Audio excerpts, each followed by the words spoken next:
People are fascinated by maps because they're symbols. They're symbols of places. So people want maps for information, but they also want them for decoration. They want them to plan, and they want them to look and relive their journeys in the past. That's a bag. Yes, if you could, please. Thank you. People love to expand their horizons.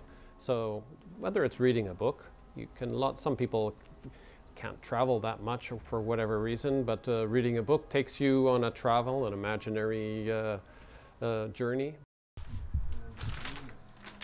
And here's a map of India.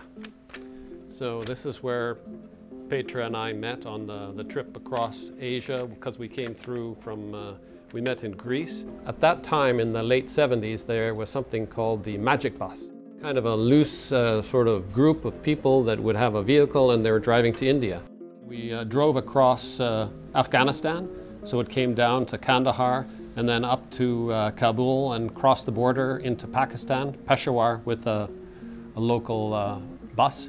And then we got on the train and took the train across northern India to Lahore and then across into India. And then we went up to into the foothills of the Himalaya there to a place called Simla. And then found out that actually bicycling is pretty challenging in India. So we kind of put the bikes away and traveled by bus and train. And we traveled together, and well, the rest is history. We've been together ever since. At the end of our journey, we lived in Europe in a houseboat in the Netherlands for 10, 12 years. And wanted to come back to Canada and somewhere, and we chose Ottawa. We had seen a map store in Amsterdam, and there's a famous map store in London, England that we visited, Stanfords. And so those kind of gave us the idea.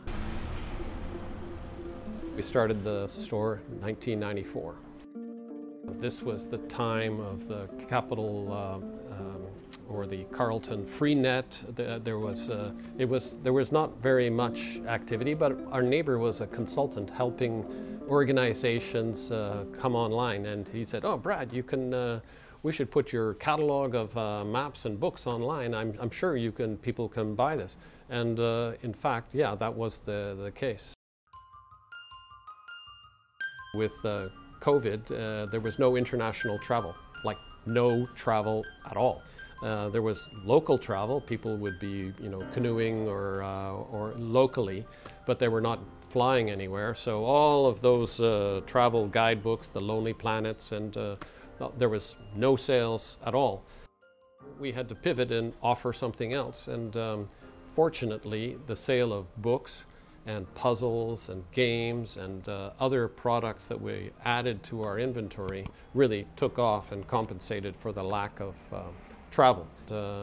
That grew and grew, and we adapted our website, and we tried to have the same sort of look and feel online as in the retail store here. Okay, so I can't imagine the store without the website, but I can't imagine the website alone. It wouldn't be the same without being able to go into a physical place and see and touch the products and make choices based on that. It's the experience of the store which is really valuable. There's no reason that this can't go on successfully with new owners at some point, and that's what we're working towards. It's 30 years in business next year. Yeah, so we'll have to have some kind of party.